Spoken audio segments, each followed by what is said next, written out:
जय हिंद साथियों, स्वागत है आपका अपने YouTube channel GK GS education में। साथियों, इस वीडियो में 20 महत्वपूर्ण प्रश्न हैं यूपी पुलिस और एसएससी जीडी से रिलेटेड। ठीक है, जैसे कि आप लोगों को पता ही है कि इस चैनल पर डेली 20 जीके क्वेश्चन का एनालिसिस कराया जाता है। तो इस वीडियो को अपने दोस्तों के पास शेयर ज़रूर कर देना और शुरू से लेकर अंत तक ज़रूर वॉच करना अगर आ ही गए हो तो इस वीडियो पर। ठीक है, जो लोग नए हैं। तो चलिए वीडियो को शुरू करते हैं। पहला प्रश्न है, तोता ए हिंद उपनाम से किसको पुकारा जाता है? तोता ए हिंद उपनाम से किसको पुकारा जाता है? तो इसका आंसर होगा अमीर खुसरो को। ठीक है, तोता ए हिंद उपनाम जो है वह अमीर खुसरो जी को पुकारा जाता है। अगला प्रश्न है, गौतम बुद्ध का जन्म कब हुआ था? गौतम बुद्ध का जन्म कब हुआ था? तो इसका आंसर होगा 563 ईसा पूर्व। ठीक है, गौतम बुद्ध का जन्म 563 ईसा पूर्व हुआ था। अगला प्रश्न है, यह उत्तर प्रदेश पुलिस में पूछा जाएगा। अगला प्रश्न है, उत्तर प्रदेश में किसान बही योजना कब से लागू की गई? उत्तर प्रदेश में किसान बही योजना कब से लागू की गई? तो इसका आंसर है सन 1992 से। ठीक है, किसान बही योजना जो है वह उत्तर प्रदेश में सन 1992 से लागू की गई थी। अगला प्रश्न है, उत्तर प्रदेश सरकार द्वारा समाजवादी पेंशन योजना कब प्रारंभ की गई? उत्तर प्रदेश सरकार द्वारा समाजवादी पेंशन योजना कब प्रारंभ की गई? तो इसका आंसर होगा जनवरी सन 2014 से। ठीक है, जनवरी सन 2014 से समाजवादी पेंशन योजना आरंभ की गई थी उत्तर प्रदेश सरकार द्वारा। अगला प्रश्न है, हर्षवर्धन अपनी धार्मिक सभा कहाँ किया करता था? हर्षवर्धन अपनी धार्मिक सभा कहाँ किया करता था? तो इसका आंसर है प्रयाग में। ठीक है, प्रयागराज में हर्षवर्धन अपनी धार्मिक सभा किया करता था।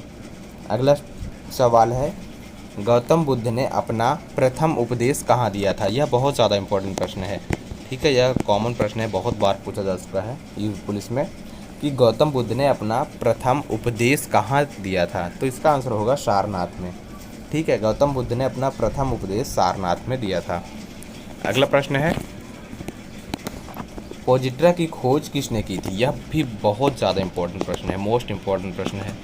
ठीक है, क्वेश्चन, पोजिट्रा की खोज किसने की थी? तो इसका आंसर होगा एंडरसन ने। ठीक है, पोजिट्रा की खोज एंडरसन ने की थी। किसने? एंडरसन ने पोजिट्रा की खोज की थी, याद रखना।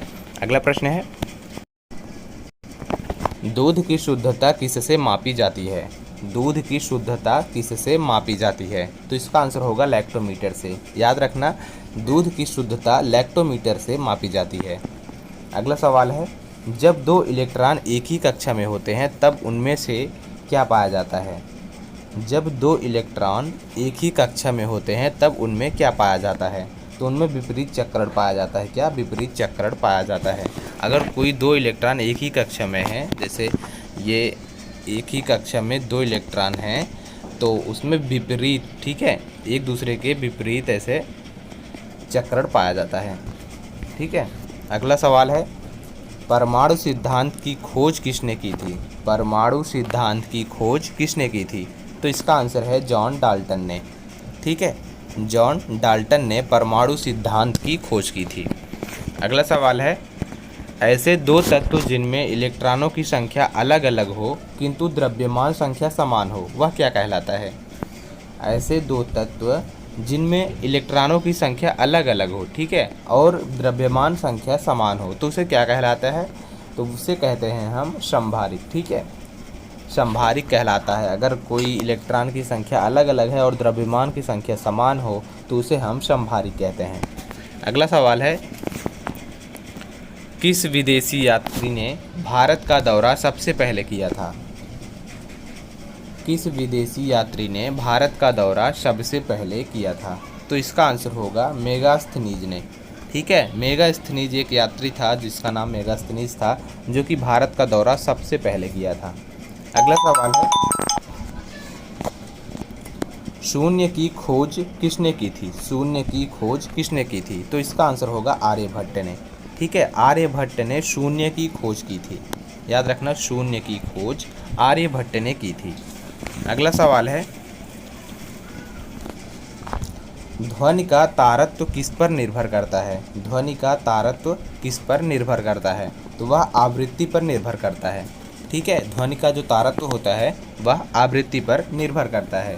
ठीक है, अगला सवाल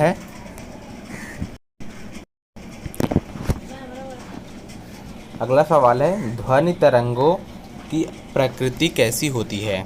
ध्वनि तरंगों की प्रकृति कैसी होती है? तो इसका आंसर होगा अनुदैर्ध्य। ठीक है, ध्वनि तरंगों की प्रकृति अनुदैर्ध्य होती है। ठीक है, अगला सवाल है, वह उपकरण जो ध्वनि तरंगों की पहचान के लिए प्रयोग किया जाता है वह क्या कहलाता है? प्रश्न क्या है? वह उपकरण जो ध्वनि तरंगों की पहचान के लिए प्रयोग किया जाता है, किसके? ध्वनि तरंगों की पहचान के लिए, उसे क्या कहते हैं? तो उसे हम कहते हैं सोनोग्राफी।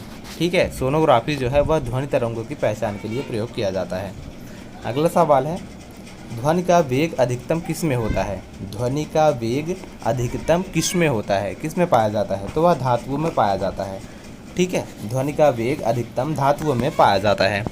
अगला सवाल है, निफोमीटर से किसका मापन किया जाता है? निफोमीटर से किसका मापन किया जाता है? तो इसका आंसर होगा बादलों की गति और दिशा को। ठीक है, निफोमीटर से बादलों की गति और दिशा को मापा जाता है। यह बहुत ज़्यादा इम्पोर्टेंट प्रश्न है। ठीक है, अगला प्रश्न है, प्राकृतिक की सुरक्षा वाल्व किसे कहा जाता है? प्रकृति का सुरक्षा वाल्व किसे कहा जाता है? तो इसका आंसर होगा ज्वालामुखी को। ज्वालामुखी को प्रकृति का सुरक्षा वाल्व कहा जाता है, याद रखना। अगला सवाल है, लास्ट, तिब्बत के पठार की औसत ऊंचाई क्या है? तिब्बत के पठार की औसत ऊंचाई क्या है? तो इसका आंसर होगा 5 किलोमीटर। ठीक है, यह बहुत ज़्यादा इंपॉर्टेंट प्रश्न है, मोस्ट इम्पॉर्टेंट क्वेश्चन है ये। क्वेश्चन क्या है, तिब्बत के पठार की औसत ऊंचाई क्या होगी? तिब्बत के, तो इसका हो गया है 5 किलोमीटर। ठीक है, तिब्बत की पठार की ऊंचाई औसत वह है 5 किलोमीटर। साथ ही चैनल को सब्सक्राइब ज़रूर करना और दोस्तों के पास शेयर करना बिल्कुल भी मत भूलना इस वीडियो को। और मिलता है नेक्स्ट वीडियो में, तब तक के लिए जय हिंद, जय भारत।